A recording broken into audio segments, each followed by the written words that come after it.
Bueno, el tema de hoy es la inclusión. Eh, Vamos a hablar de inclusión claramente porque entendemos que hay exclusión. Se debe incluir aquello que alguna vez estuvo incluido y se excluyó por alguna causa. O hablamos de inclusión de algo que nunca estuvo dentro y se toma la decisión de incluirlo, de hacerlo parte de un grupo, parte de un todo, parte de lo que nunca perteneció o parte de lo que alguna vez perteneció, en donde probablemente encontremos que hay un sujeto activo, que es aquel que quizás excluyó y toma la decisión de incluir, y un sujeto pasivo, que es aquel que está o se siente excluido y es invitado a ser incluido en grupo social, familiar, de hermanos, en un grupo determinado. Tomando de alguna manera, para mí, el concepto teológico, profundamente teológico, de que Dios es un Dios de inclusión. El Dios que nos presenta la Biblia es un Dios de inclusión. Inclusión desde lo individual, especialmente aquellos excluidos, las viudas, los pobres, los marginados, los enfermos, o socialmente a los grupos, como el pueblo de Israel, desde la esclavitud hacia la libertad, o como el pueblo cristiano, desde el anonimato a formar parte del reino de Dios y su justicia. De manera que el término incluir nos va a llevar seguramente a entender el porqué de la exclusión y, como dije, desde una visión en la cual el Dios de la Biblia es un Dios que incluye a los excluidos.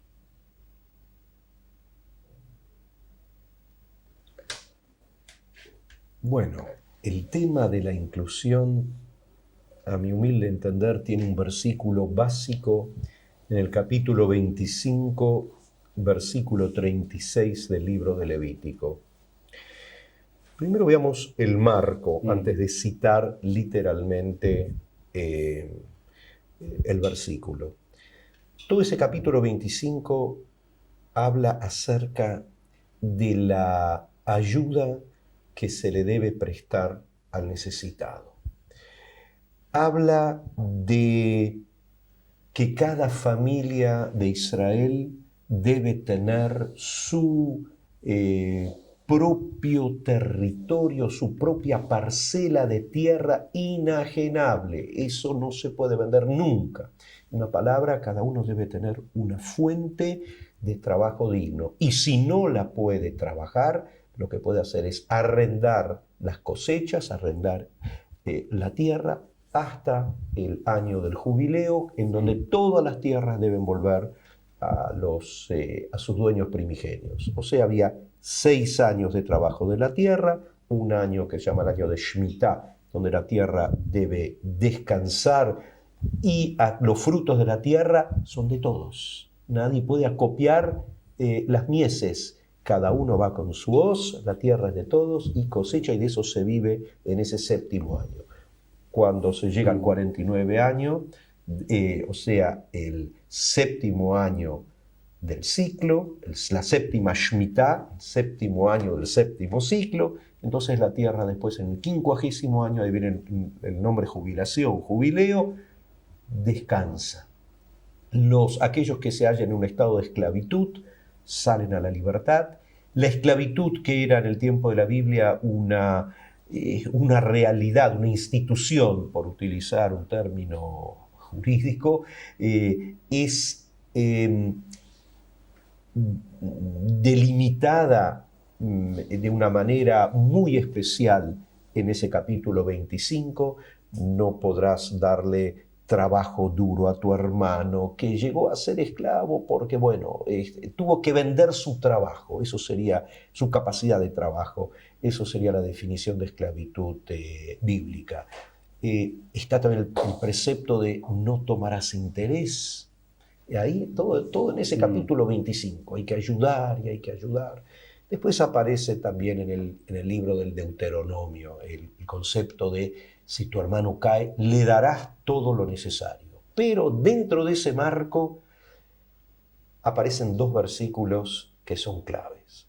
Dice, y el extranjero, había dos tipos de extranjeros en los tiempos bíblicos. Uno que es ger, que es aquel que aceptaba, que se circuncidaba y aceptaba integrarse parcialmente al pueblo de Israel. Y otro es un habitante extranjero como hoy, alguien que viene a vivir a un país que se llama Toshav. Y ahí dice, le habrás de ayudar y vivirá contigo.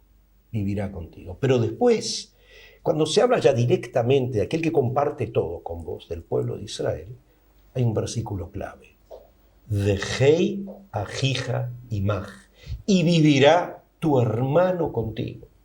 En una palabra, si nosotros compartimos una nacionalidad, teóricamente debiéramos estar compartiendo muchísimas cosas. Lo que define la nacionalidad argentina es derechos y obligaciones, primero y antes que nada, especificadas en la Constitución, en la ley, un idioma en común que compartimos, un pasado, una historia que compartimos, un presente, un futuro, valores, amén de otras tantas cosas que hacen en nuestro folclore. Lo primero es que vos tenés que vivir con él, vejei ajija imaj, y vivirá tu hermano contigo. Tenés que tener una vida de hermandad con el otro. El otro no puede vivir en una esfera totalmente distinta a la tuya. Y para resumir, quiero aclarar lo siguiente. El sentido de hermandad, el llamamiento a la hermandad, no es algo tan simple ni tan sencillo. Todo el libro de Génesis, casi todo el libro, lo podemos ver desde la perspectiva ¿cómo podemos hacer para que los hermanos vivan en paz? Juntos.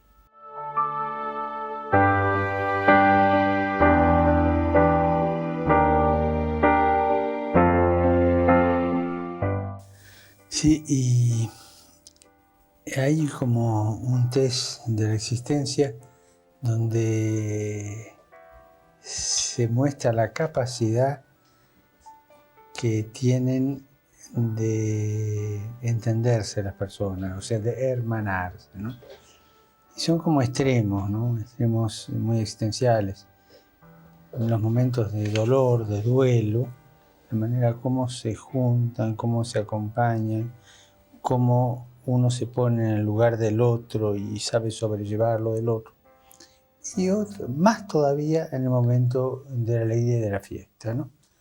Y aquí quiero traer a colación una parábola del Evangelio, ¿no? Cuando Jesús cuenta de ese hombre que había organizado una fiesta y los invitados le fallaron, ¿no?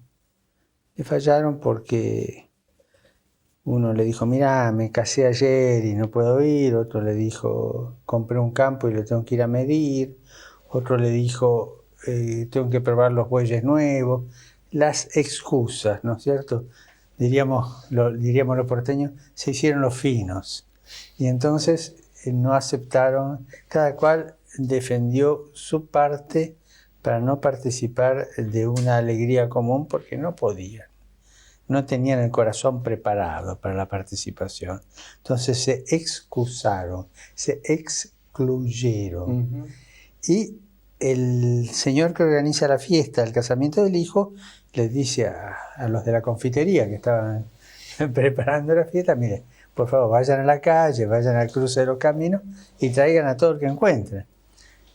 Y ahí estaban todos los que viven en la calle, todos los que caminan por la calle, todos los que de alguna manera por casualidad estaban en la calle o aquellos que lamentablemente su casa es la calle, ¿no? O sea, personas de todo tipo y, no sé, un malintencionado diría persona de toda catadura, ¿no es cierto? Y este señor invita a todos a la fiesta, y van todos. Participar de una fiesta abiertamente es un test de hermandad, pero no de una fiesta concreta, porque acá está el símbolo de la fiesta. Participar de la alegría, lo que de alguna manera demuestra nuestra capacidad de inclusión, de hermandad inclusiva, es esa capacidad de alegrarme con el que se alegra, ¿no? Y aquí en la parábola hay un detalle que a veces es mal entendido. Dice que el dueño iba saludando a todos estos que habían recogido y encuentra uno que no tenía el traje de fiesta. Pero si estos los trajeron de la calle, ¿cómo va a tener traje de fiesta? No, este no tenía. Es decir, no tenía una actitud sincera de inclusión. Estaba allí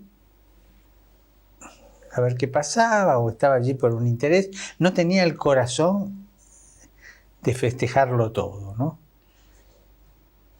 Y lo hace salir, porque no tenía el corazón preparado para ser incluido y para incluir a los demás. Se distinguía, tomaba distancia, se alejaba. Lo inclusivo, desde el punto de vista existencial, es aproximarse siempre y dejar que el otro se aproxime. Lo inclusivo es la proximidad en el Evangelio, ¿no?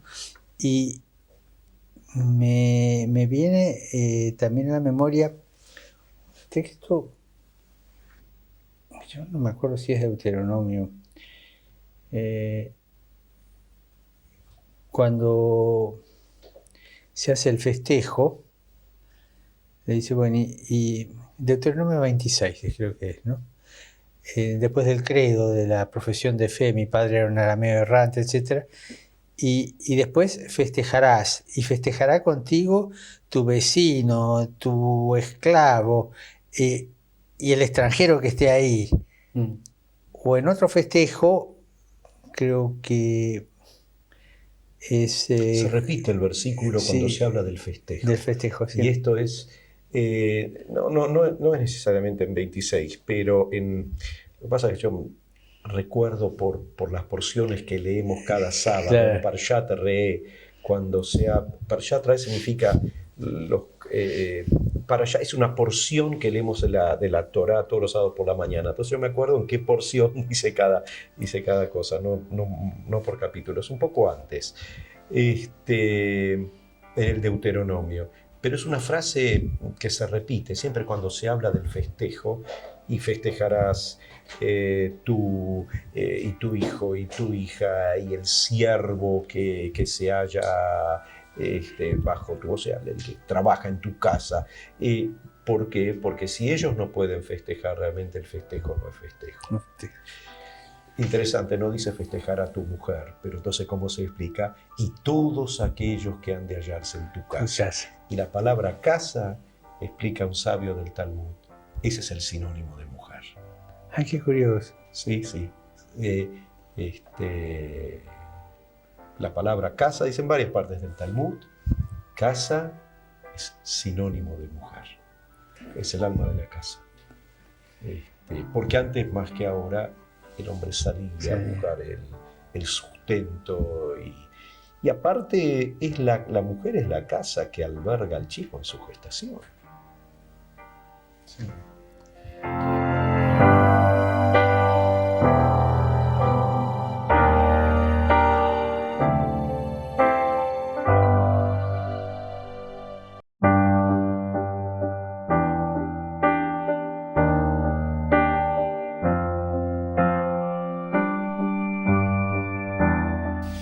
A mí me resulta muy interesante cómo enfocaron ustedes el tema de la inclusión. ¿Por qué? Porque uno tiene la tentación.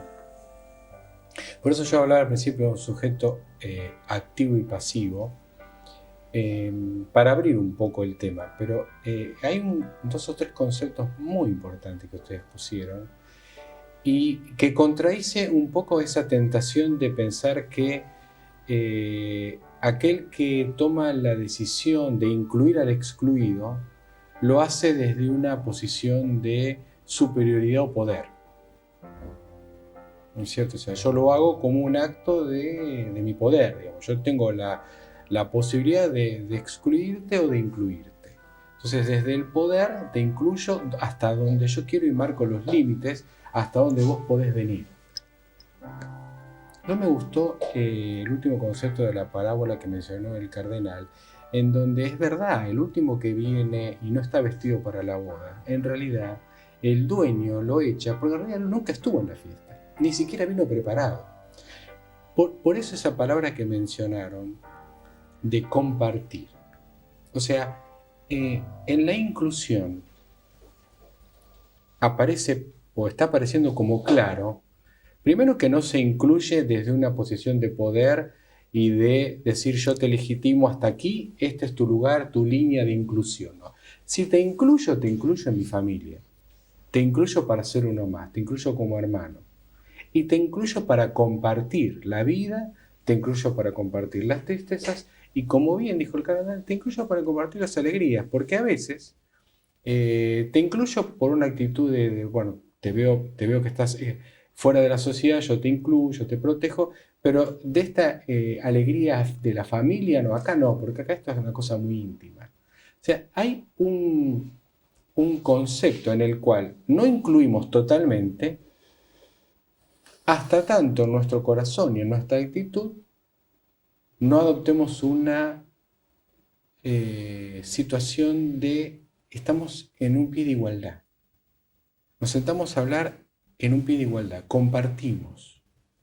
Partimos el pan juntos, partimos la comida juntos, compartimos la alegría juntos, es uno más. Yo creo que ese elemento de la inclusión es muy importante teniendo en cuenta también que existe gente que se autoexcluye, como de la fiesta de bodas, que no quiso compartir la alegría. Pero yo quisiera introducir un elemento más, teniendo en cuenta esta concepción de la inclusión. ¿Cuándo realmente, y acá estoy hablando a nivel de un país, a nivel de una estructura de pueblo, se incluye, terminamos con la inclusión de alguien dentro y ser uno más? Yo pienso en la inclusión de los que no tienen posibilidades de estudiar, que nacen en un hogar careciente en el cual tiene que ser, o los obligan a trabajar, nacen en una situación de injusticia por el simple hecho de no nacer en una casa y nacer en otra. Es una gran injusticia el hecho de que alguien por nacer en una cama pobre no va a tener las mismas oportunidades que aquel que nace en una cama rica. Entonces, la pregunta es, ¿cuál es el concepto de la inclusión hacia aquel que está excluido? Si es tener una actitud de misericordia o realmente la lucha de no que tengan todos los mismos bienes, sino que tengan las mismas oportunidades para ser parte de la misma familia. ¿Se entiende el concepto? O sea, incluir significa ser parte, ser familia, compartir, estar en las alegrías y tristeza, pero también socialmente se me ocurre que es llegar a tener igualdad de oportunidades. Independientemente de donde esté, de donde nazca, de donde estoy, tengo las mismas oportunidades. Después es mi decisión. Llego o no llego, avanzo o no avanzo, logro o no logro, pero tener la misma base de oportunidades para la vida. Eso sería, me parece, un concepto de inclusión de un pueblo, ¿no? Sé que, ¿cómo lo ves? Yo diría que ese es el piso mínimo que demanda la Biblia. el que ayudemos a las huérfanas, a todos los débiles de la sociedad,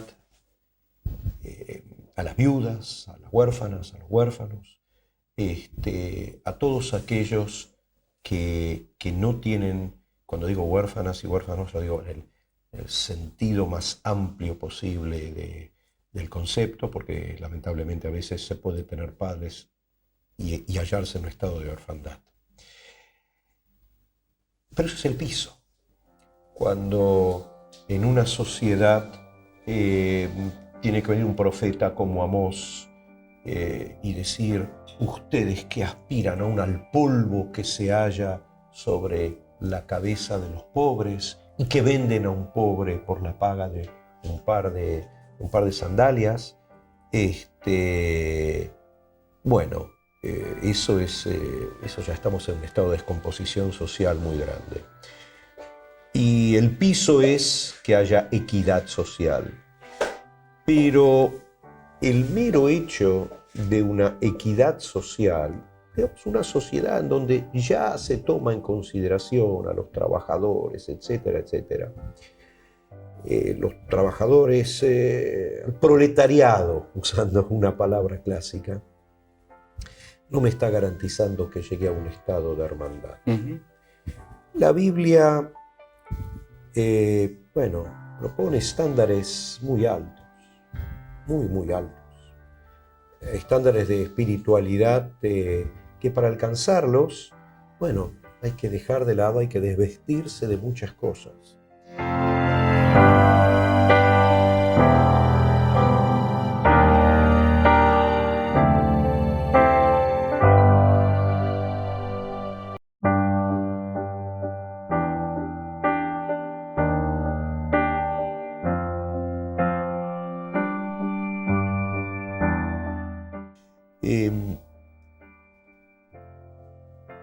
Hubo una palabra que usted dijo que fue para mí clave, llave. Incluir al otro no desde una posición de poder. Uh-huh. Yo no creo en los poderes autoritarios, a nivel familiar tampoco. Cuando un padre, por el mero hecho de ser padre, podía impartir órdenes que no se discutían.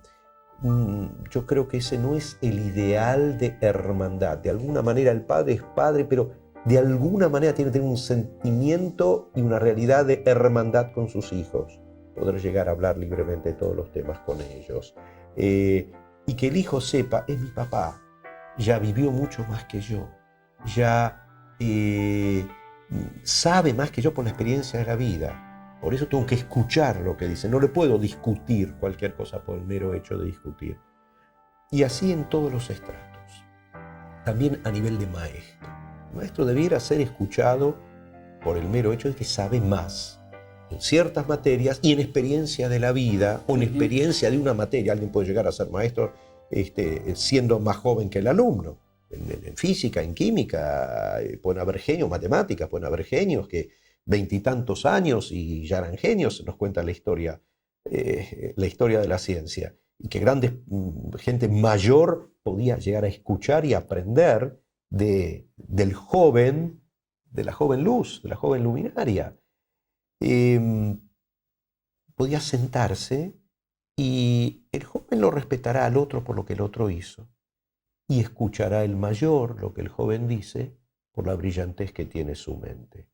Pero en el momento que uno trata de destruir al otro, en el momento que entran las pasiones, en el momento que entra la envidia, el momento que yo tengo que destruir al otro, el momento que entra la apetencia por el poder, que tanto se está escribiendo y tantos libros aparecen en estos días, en ese momento, aunque nos hallamos trabajando por la inclusión no va a ser una inclusión de hermandad. Vivirá contigo de alguna manera, pero no será tu hermano. Para que sea tu hermano tiene que vivir contigo profundamente, ser uno más. Yo tengo que compartir con él realmente el poder. No puedo imponerle cosas porque sí. No puedo, tiene que haber un liderazgo y tratar que ese liderazgo sea un liderazgo de docencia al mismo tiempo.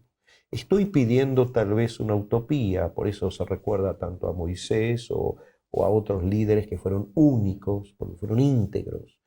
Evidentemente, no, ahora hablemos ya de toda la humanidad, los liderazgos que tuvimos y muchos de los que vemos en el presente son nefastos. En el siglo pasado, ni que hablar, los líderes que se tuvo.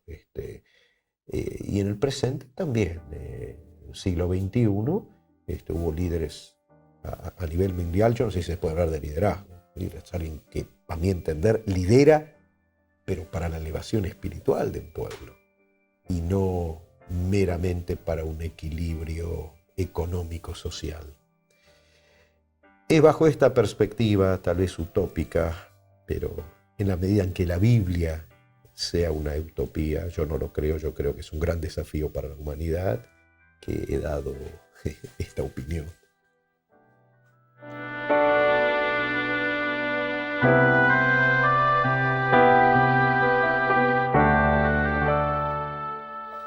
Y en la inclusión uno tiende a acentuar el rol activo, ¿no? Bueno, yo voy a incluir a este, porque fue saliendo, ¿no? Sí. Pero hay algo que también la Biblia lo trae de alguna manera, y ese rol pasivo que usted señalaba al principio, las ganas de ser incluido en la vida del otro, Claro. aunque socialmente o monetariamente o por el poder sea inferior, entre comillas. O sea, la vida es algo que trasciende todas esas cosas y esta persona vale por lo que es, como persona, como hijo de Dios. Entonces, yo lo incluyo, pero también le estoy pidiendo que me incluya en su vida, ¿no? Es ser incluido en la vida de un pobre, de una persona que pasa necesidad, de una persona que humanamente hablando no estaría a la altura de las posibilidades que uno está. Es una gracia de hermandad muy grande. No es que yo me ocupo de él para que esté mejor solamente, sino que él se ocupa de mí y mi vida está incluida en la de él. Esa es la hermandad, los dos. Quiero remarcar Sí. esto en este momento. Hay un versículo en el libro de los Salmos que se utiliza mucho como canción y que habla de ese ideal. Y dice en hebreo, Hine matov umanaim shevet achim kamiachad. Qué bello y qué agradable es que los hermanos estén sentados juntos. En armonía. Salmo 155, ¿no? No, 55, no, 155. 115. Ahí sí, Para ahí sí. Salmo 155 no puede ser, pues no Salmo existe. 115. Sí, señor. Salmo 115. Sí. Y Uno, tiene dos, la Shirei Mano. fragancia del óleo que desciende por la barba de Aarón. Exactamente. O sea, eso da fragancia. Exactamente. Veo que lo recuerdan muy bien. Sí. Exactamente. Y ese es un versículo, uno lo lee, suele ser un canto muy Sí. cantado con diferentes melodías. Pero uno lo lee y puede pensar, qué obviedad que es esto. Pero cuando alguien empieza a analizar, ¿no? ¿A dónde quiere ir? Es tan simple y sencillo que todos los hermanos estén sentados juntos y que compartan algo.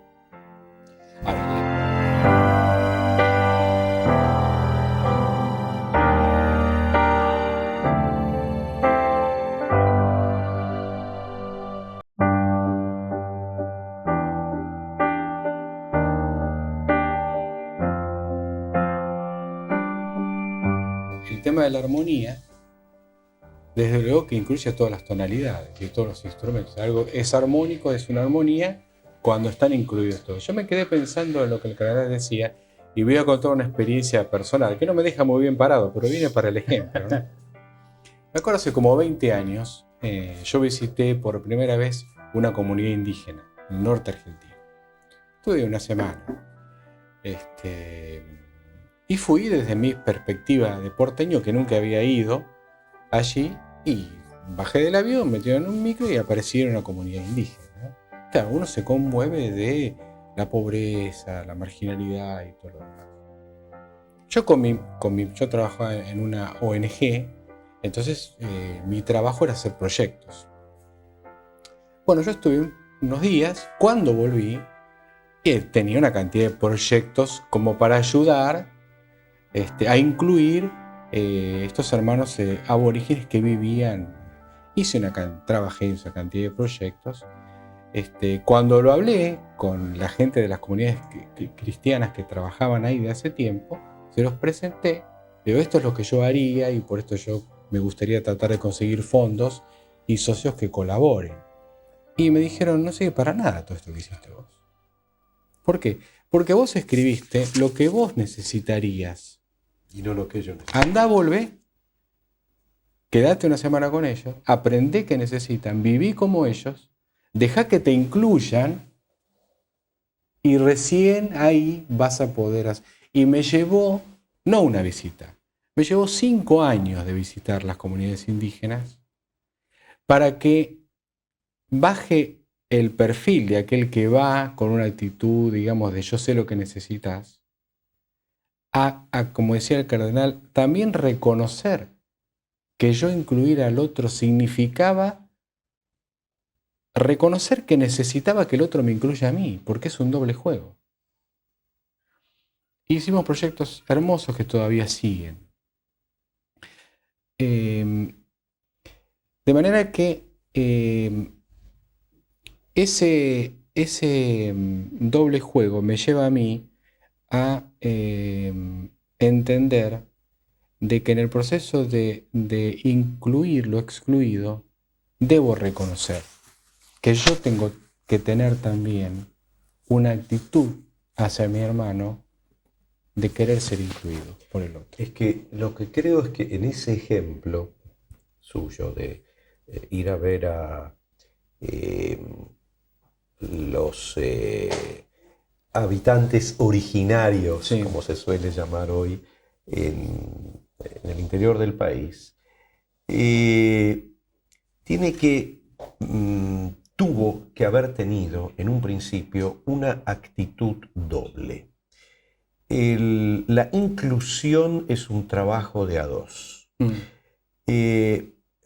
Claro, cuando alguien viene con toda la tecnología y ve cierto tipo de vida distinto sin esa tecnología, uno tiene la tentación, como la tuvieron los europeos cuando llegaron a América, a decir nosotros somos superiores. Vos tenés que hacer esto, vos te tenés que europeizar. Momento, ellos tienen toda una cultura, todo un modo de ser, y seguramente que tienen algunas cosas mejores que las nuestras. En tecnología no. Está claro, lo que es objetivo es objetivo. Pero hay ciertas cosas que seguramente, no sé, hay que descubrirlas, hay que verlos, tienen que haber, ellos tienen que mirarnos a nosotros, aquellos que viven de una manera distinta en un mundo distinto, y nosotros tenemos que mirarlos a ellos. Y tiene que haber una aceptación mutua. En ese momento se puede lograr una real inclusión. recién ahí. Evidentemente, y hay que ir con mucho cuidado.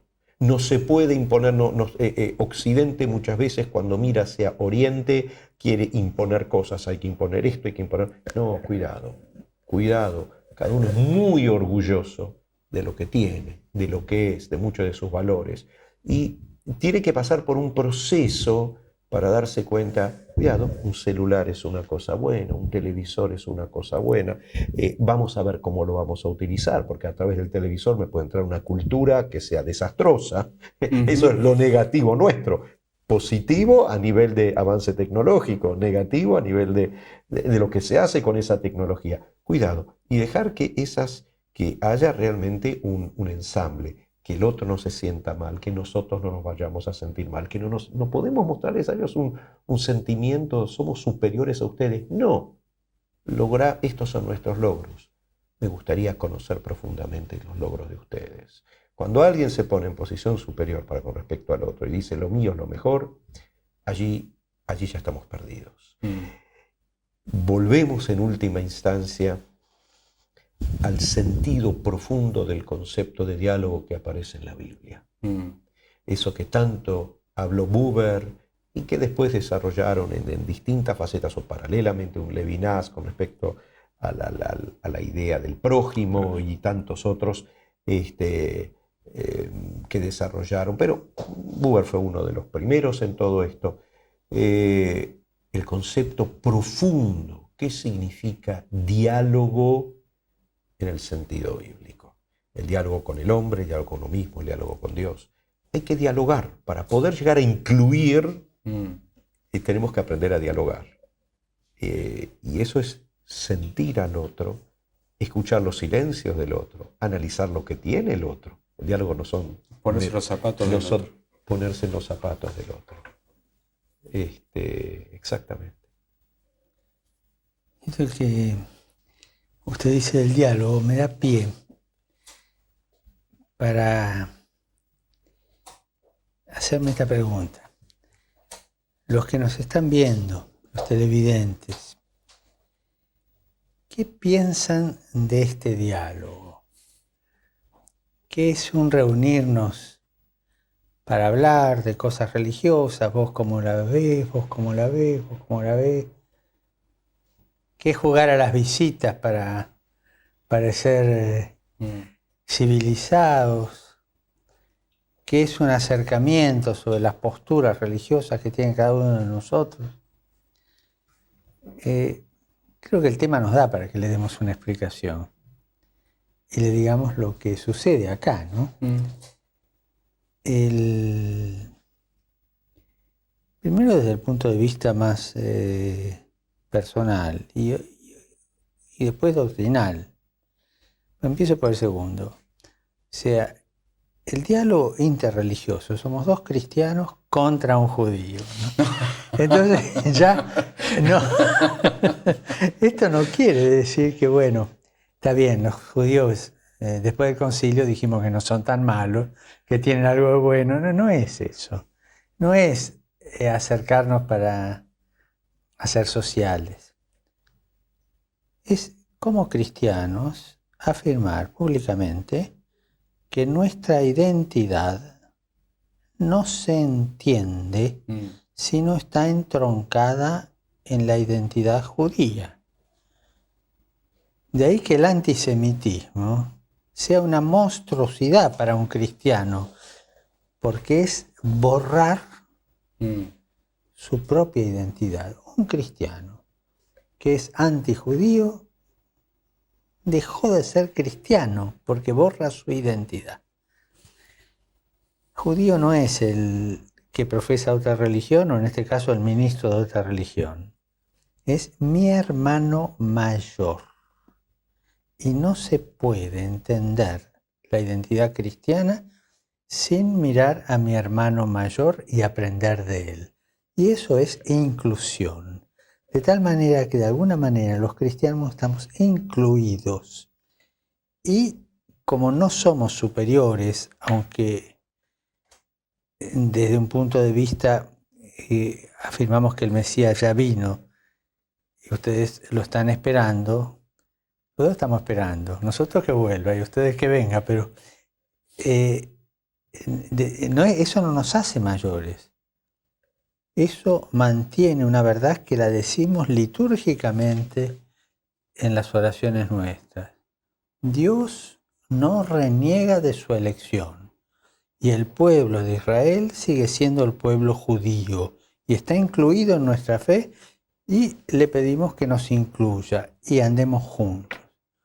Esto es una cosa que conviene que quede clara, que no es una cuestión de educación, no es una cuestión de intercambiar opiniones sobre nuestras teologías, sino que es una cuestión de elección de Dios. Nosotros los cristianos somos elegidos de Dios porque participamos de la elección de ellos. Para mí eso es lo más importante. Acá hay inclusión, ¿no? No sé, creo que estamos dando una seña, un ejemplo de lo que es incluirnos mutuamente en el camino de la elección que Dios nos tiene. No sé, me gustaría que... Una reacción mía. No, Quiere que le diga la verdad, está todo dicho. No, pero... Está todo dicho y le voy a decir por qué. La claridad con que usted planteó todo este tema en estas pocas frases es una claridad meridiana. Nosotros muchas veces tenemos ya un camino largo recorrido juntos. Hablamos de todos los temas y hablamos sin miedo y de tantos aspectos, tanto teológicos como mundanos, como coyunturales. ¿Cuántas veces nos abrimos el corazón en tantos temas que quedaron entre usted y yo, muy íntimos, no para compartirlo, porque hay temas que se comparten, hay temas que, bueno, angustias, cosas, eh, esta es la verdad. Y le voy a contar una anécdota. Cuando salió en el diario La Nación un resumen en enfoques del libro de diálogos que hicimos, entonces yo tengo una persona muy analítica en la comunidad, es doctor en química. Entonces tomó ese extracto y empezó a hacerme todo un análisis y me dijo, pero aquí los silencios son más fuertes que lo que se expresa. El silencio a veces expresa más en el libro que lo que se expresa explícitamente. Entonces mi respuesta fue, sí, tratamos de ver en muchos temas hasta donde coincidimos, en donde no coincidimos, y hay muchas cosas que quedaron en el tintero, muchas cosas que dijimos, hasta aquí llegamos, y después lo otro, bueno, lo tenemos que seguir pensando, qué sé yo, esto ahora será materia para un segundo libro de diálogos o lo que fuere, pero hubo una sinceridad total y absoluta, y hubo temas donde nuestras visiones son distintas, y fueron dichas con total valentía. Si alguien pudiese llegar a pensar realmente de que lo que estamos haciendo acá es, como se solía decir antes, meramente té y simpatía, no, la verdad que suscribo totalmente lo que usted dijo. Yo creo que fue inspirado primeramente en usted, en sus creencias, en todo.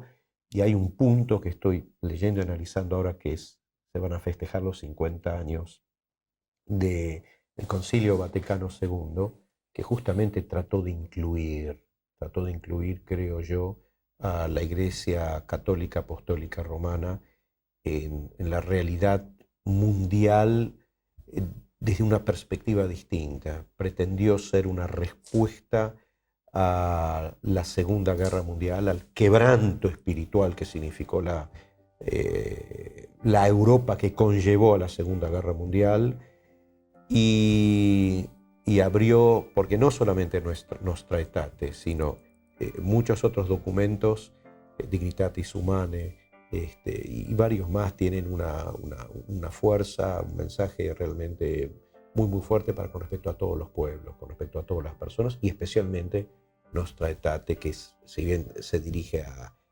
muchas religiones, pero específicamente va, como lo dice el cardenal Casper, muchas veces específicamente hacia el pueblo judío.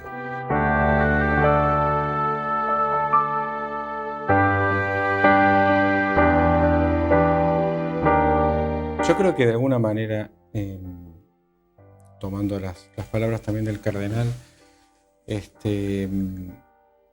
está claro que ya después de casi 30 programas que tenemos y algunos cafés entre nosotros sin cámaras de televisión, esto no es vestidos para la ocasión y para quedar bien, ponemos una cámara y hablamos sobre los temas que nos preocupan.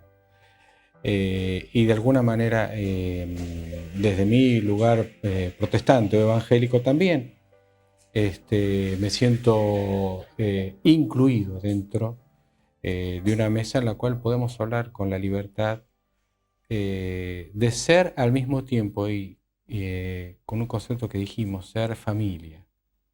Entender que somos parte de la familia y entender que para el evangélico el cristianismo no nace con la reforma de Lutero, nace con Cristo.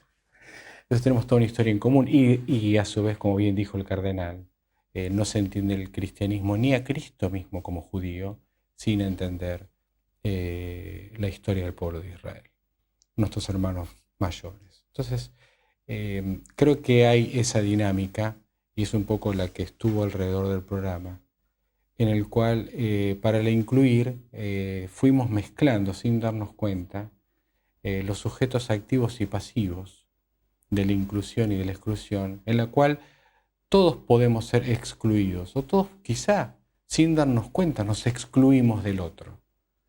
Nuestra tarea quizás sea encontrar el sentido profundo de la inclusión, ser familia, ser uno mismo, ponerse los zapatos del otro, compartir, en el cual sintamos que somos un igual al otro, que necesitamos incluirlo al otro para ser más uno, pero que también necesitamos que el otro nos incluya para ser familia, independientemente del lugar social, político, religioso, económico que nos encontremos. En definitiva, la inclusión es un trabajo entre todos, porque todos necesitamos del otro para todos ser actores activos de una inclusión superadora a una exclusión que no nos favorece a ninguno de nosotros. Yo soy menos persona, menos cristiano, menos protestante, menos lo que sea, si el otro no está sentado en mi mesa, si no comparto con el otro. Es una silla vacía. Es una silla vacía. Es una silla vacía. Quiera Dios que seamos protagonistas de un ideal, ¿por qué no? De las utopías. No han muerto las utopías, de la utopía de la inclusión, en la cual todos realmente nos sintamos que podemos compartir como una gran familia, como Dios lo soñó desde un primer momento. Muchas gracias.